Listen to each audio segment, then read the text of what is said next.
দেশে পরিবেশ বান্ধব ইলেকট্রিক গাড়ি উৎপাদনে এবং ইলেকট্রিক গাড়ির যন্ত্রাংশ স্থানীয়ভাবে উৎপাদনের লক্ষ্যে শুল্ক কর রেয়াতি সুবিধা প্রদান করে একটি নতুন প্রজ্ঞাপন জারির প্রস্তাব করছি।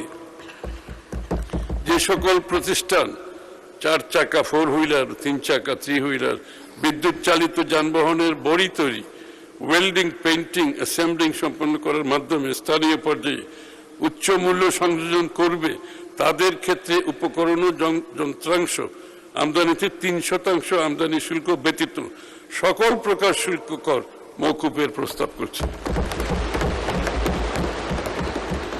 অন্যদিকে যে সকল প্রতিষ্ঠান পার্টস সংযোজন ও পেইন্টিং কার্যক্রমের মাধ্যমে স্থানীয় পর্যায়ে কিছুটা কম মূল্য সংযোজন করবে, তাদের ক্ষেত্রে 15% আমদানি শুল্ক ব্যতীত অন্যান্য সকল প্রকার শুল্ক কর মওকুফের প্রস্তাব করছি। একই সাথে স্থানীয় ইলেকট্রিক বাস, ট্রাক উৎপাদনকারী শিল্পের উপকরণ ও কাঁচামাল আমদানির ক্ষেত্রে 5% অতিরিক্ত ভ্যাট এবং অন্য সকল প্রকার শুল্ক করাদি হতে সম্পূর্ণ অব্যাহতি প্রদানপূর্বক একটি নতুন প্রজ্ঞাপন জারির প্রস্তাব করছি। উপরোক্ত সকল রেয়াদি সুবিধা আগামী 30 জুন 2031 খ্রিস্টাব্দ পর্যন্ত বহাল রাখার প্রস্তাব করছি। এটা দীর্ঘমেয়াদী না হলে কেউ তো বিনিয়োগ করতে চাইবে না। ই বাইক উৎপাদনকারী শিল্পে বিনিয়োগ আকর্ষণের রেয়াতি সুবিধা বৃদ্ধি।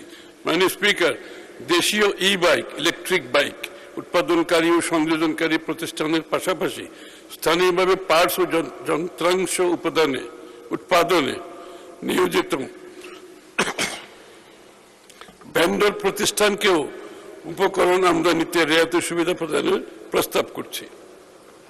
ভেন্ডর যারা, তাদেরকে তো পার্টসগুলো বানানো আমাদের দেশের মধ্যে করতে হবে। এগুলো কনজিউমার ইলেকট্রনিক্স পণ্য উৎপাদনের শুল্ক কার রেয়াতি সুবিধা দীর্ঘমেয়াদে বহাল রাখা।